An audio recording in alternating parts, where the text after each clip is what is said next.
bring Jose in here so you guys can talk to him? I'm sure you have some questions for him. Hey, yeah.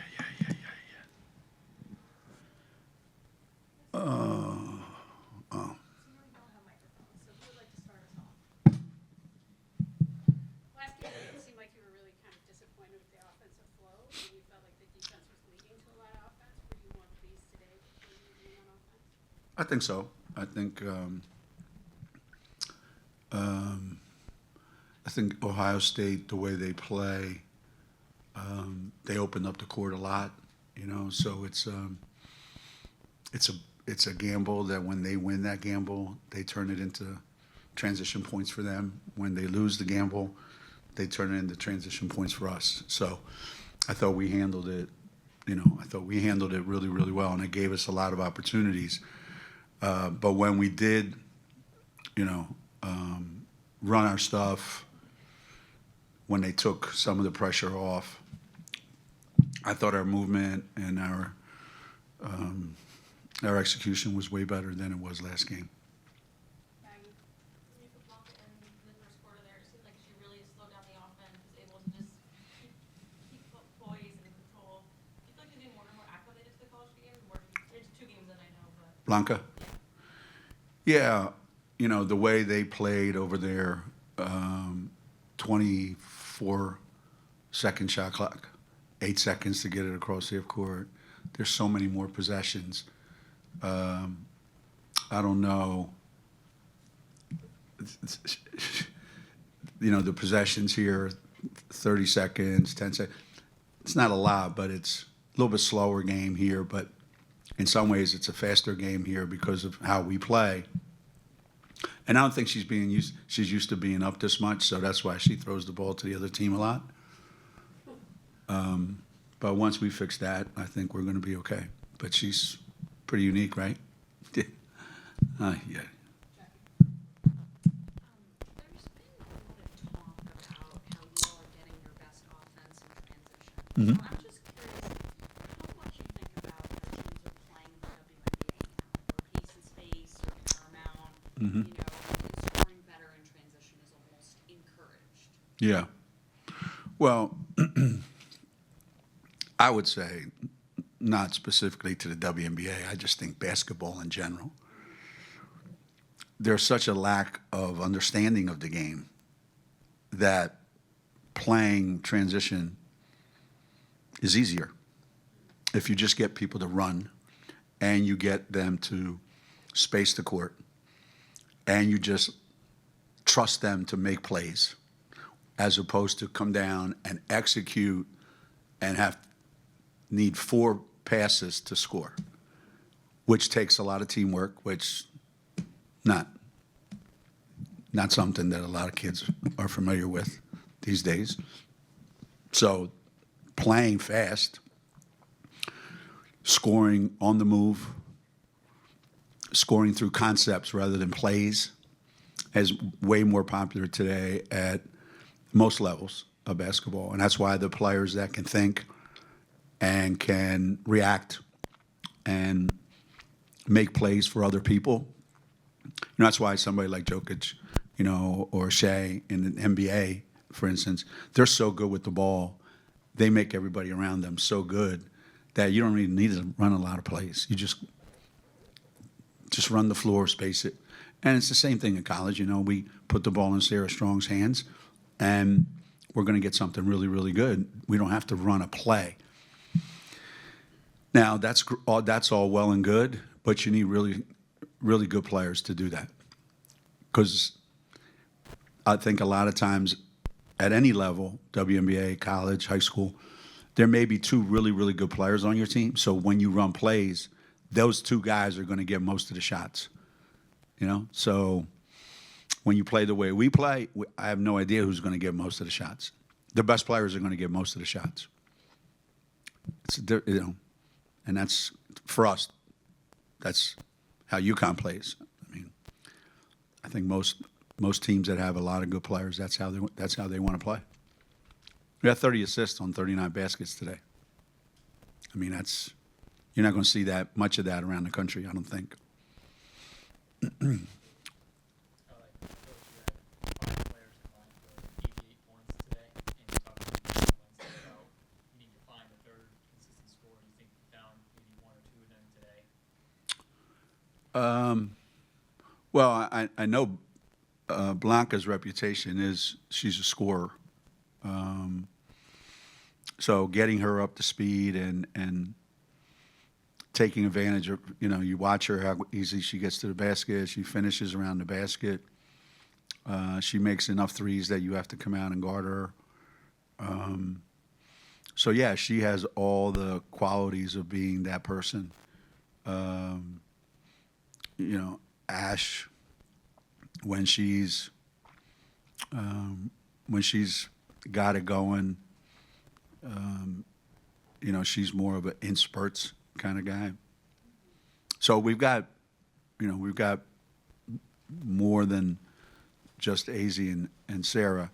And I think Sarah Williams today was more aggressive and better than she has been. So we have a lot of candidates, but I think that's what all the best teams have. You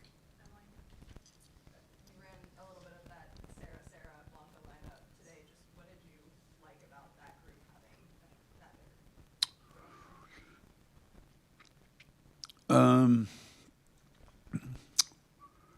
Obviously, we're bigger, we're longer.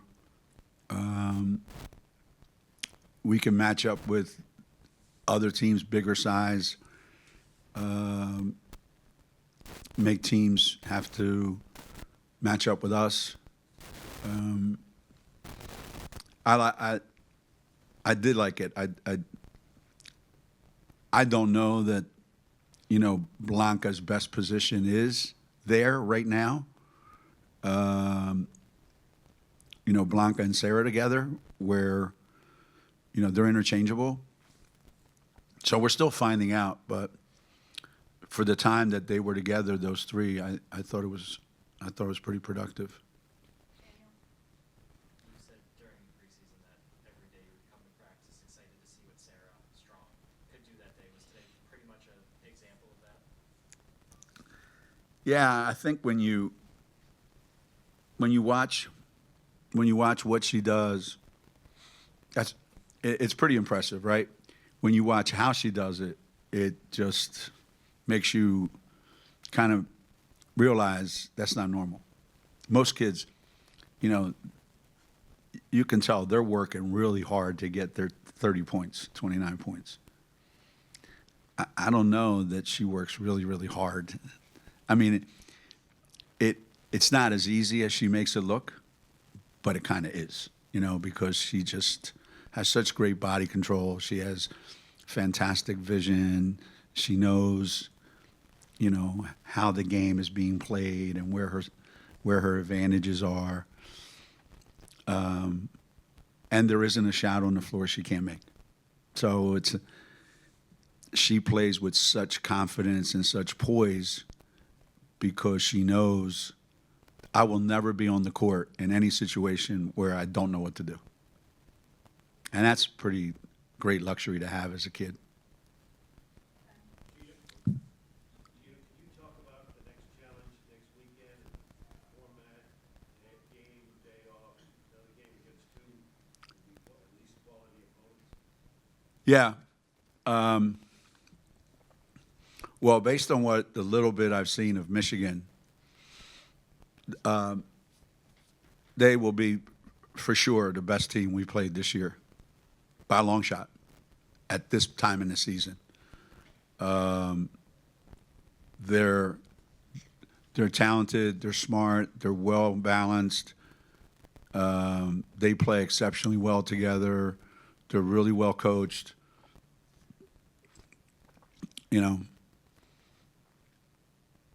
Yeah. I texted Kim after or this morning actually, and I said, wow, I was shocked by the score against Notre Dame, right? That they played. I said, it just like I didn't. Not that they won, but I just didn't expect that score. And And she said, yeah, I'm not looking forward to Friday. And I said, I'm not either. I said, maybe we ought to just have a couple drinks, go gamble a little bit, and call it a day. They're not going to be an easy team to play against at all. Utah, they're going through some transitions. Their best player left to go play at UCLA. That's what I was saying the other night. Anymore, you don't know what team you're playing against because you don't have enough of a sample this year, and you can't look at last year and go, oh, this is who. Because so many teams have lost. Ohio State being a perfect example. Their best player. Then you get a couple guys graduate. So I like the idea that we're playing game, day off, game, because that's NCAA tournament. It's exactly like the tournament. So it'll be good for us. It'll be a really, really, really good test for us. Really good. We'll go to Ben. What are the challenges, going back to Jack's question a little bit, we talked about Blanca being unpredictable in Tuh. a way. What are the challenges for you in coaching a player with players that are unpredictable? Well, I eventually get used to it. However, they have to get used to me not liking it. So unpredictable, meaning she might throw a pass that's a fantastic pass. And I'll be like, wow, I didn't know she could do that. Or she can get to the rim and have a finish that's really, wow, she looks like a pro, right? She's only 18 years old. So unpredictable in that way, wow. Unpredictable in no human being could possibly throw that pass and think that it's a good pass. So what really is the challenge is the look on her face like, what is your problem? Like I'm supposed to be understanding that this is how I play. So it's going to be a little bit of a battle. Like I know this is how you play, but this is how I coach. So we're going to have to meet somewhere in the middle. But I wouldn't take anything away from her. I wouldn't tell her stop doing this or stop doing that. Not at all. Just need to constantly be, her to constantly to be aware what's a good decision, what's a bad decision. But I don't want her thinking like that when she's playing. We'll look at the film tomorrow and we'll go, what do you think of that? And she'll probably look at me and go, I think it's pretty good. I asked her one time, I said, those last couple of shots, you think good shot, bad shot, great shot? She goes, huh? Like she couldn't understand what I was asking. I shoot it. It's a good shot. How would you deal with that? She's got a lot of Svetlana in her. God bless her. Sarah Williams, you guys went to her a lot early. She kind of established herself in the paint. I know we've seen her be so dominant in previous seasons. What do you kind of see for her role developing throughout the year? Yeah.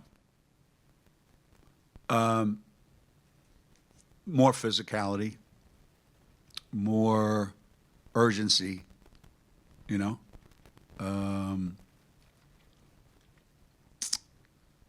that first half, a little bit of the second half.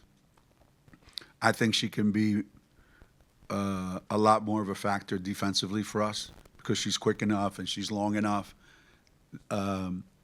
She just has to learn how to make more than one play at a time. Okay. I thought she did a great job getting position and making it easy for herself. I thought she started the game really aggressive.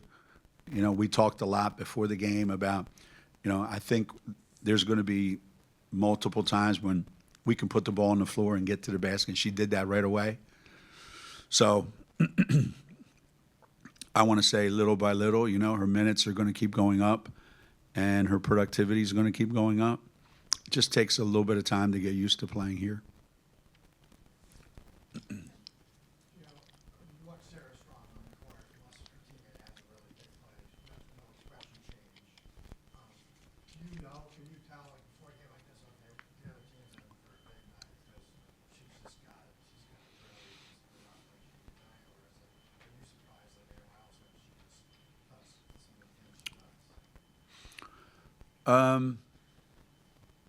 It's,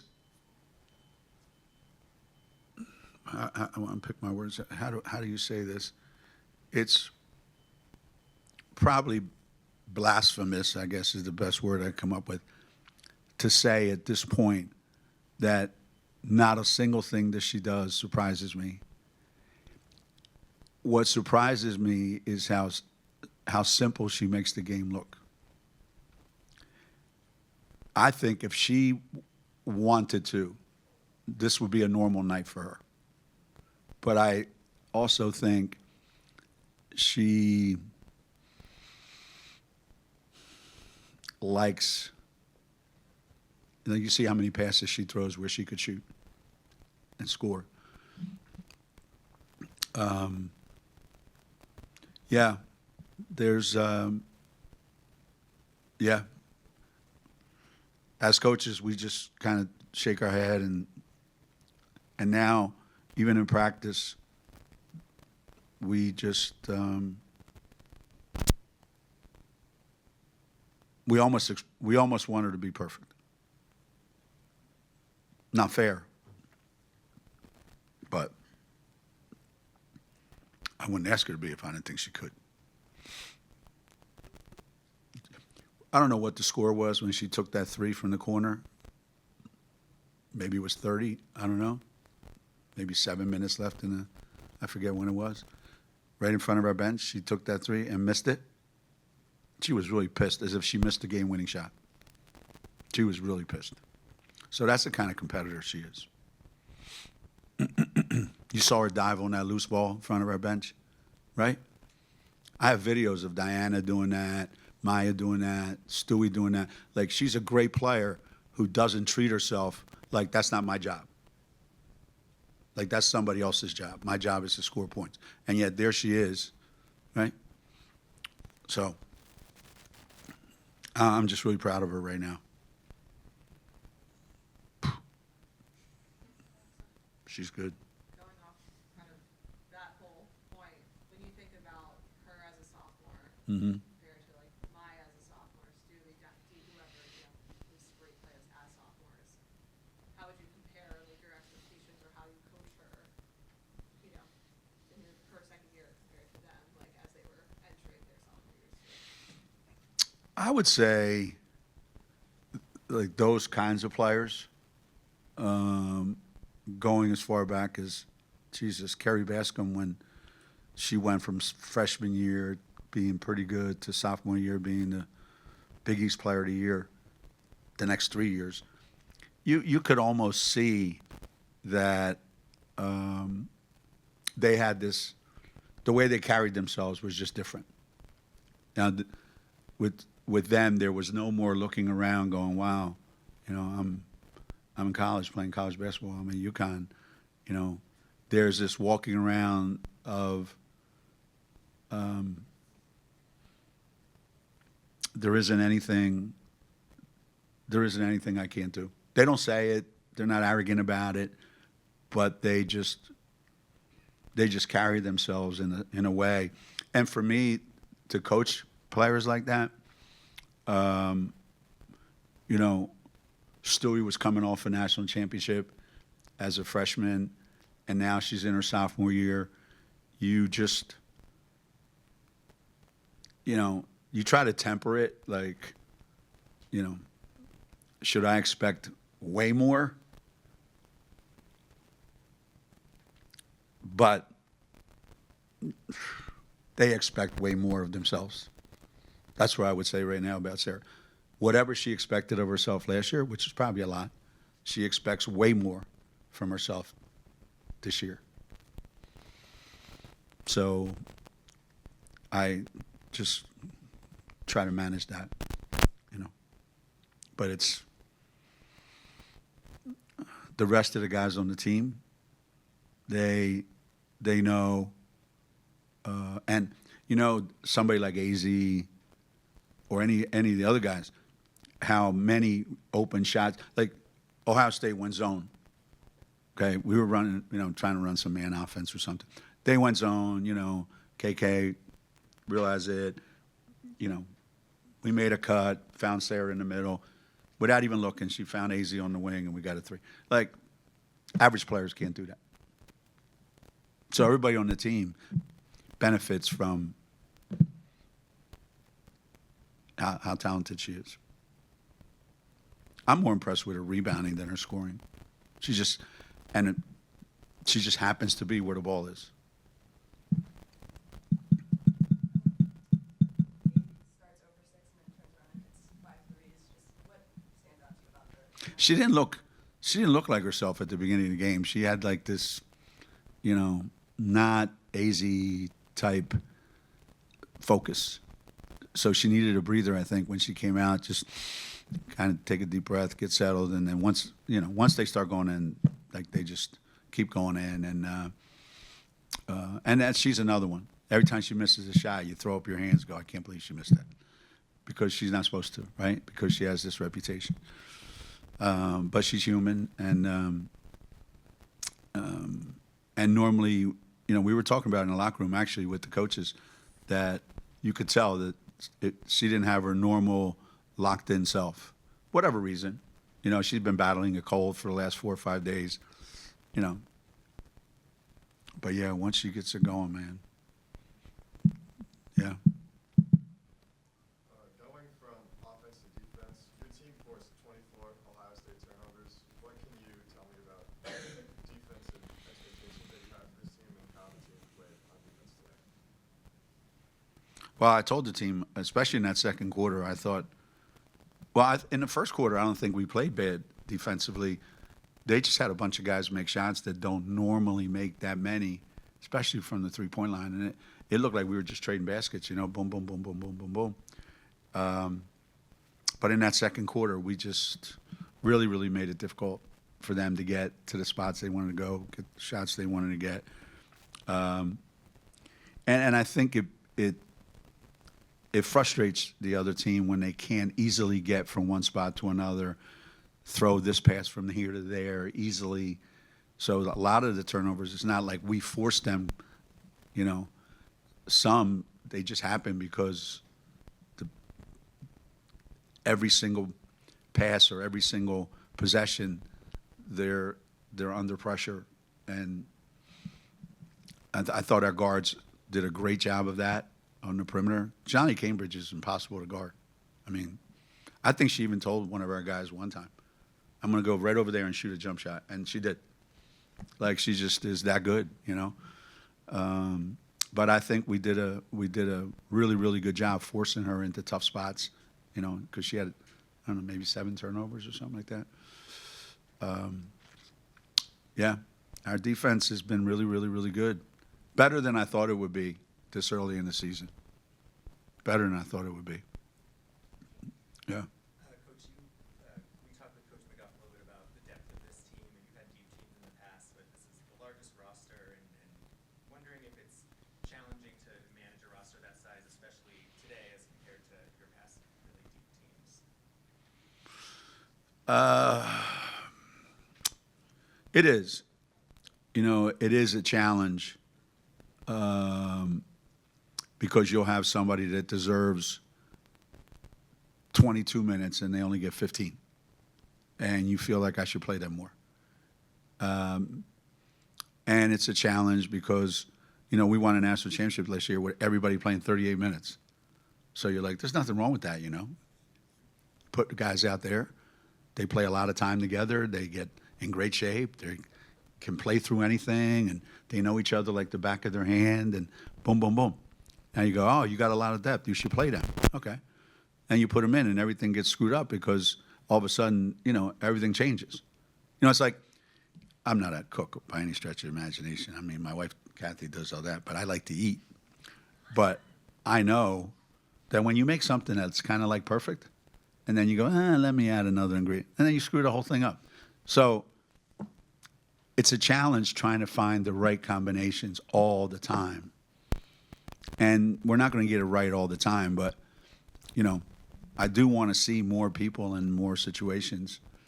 So in the past, yeah, I kind of forgot how we did all that.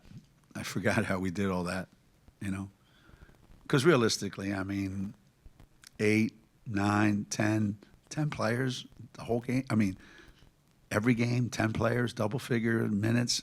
That's hard. That's hard. You know, NBA is 48 minutes. We got 40 minutes. It's 200 minutes. Yeah, it's hard.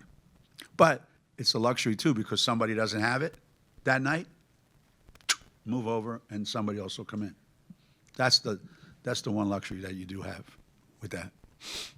Thanks, Coach. All right. Thank you, everybody.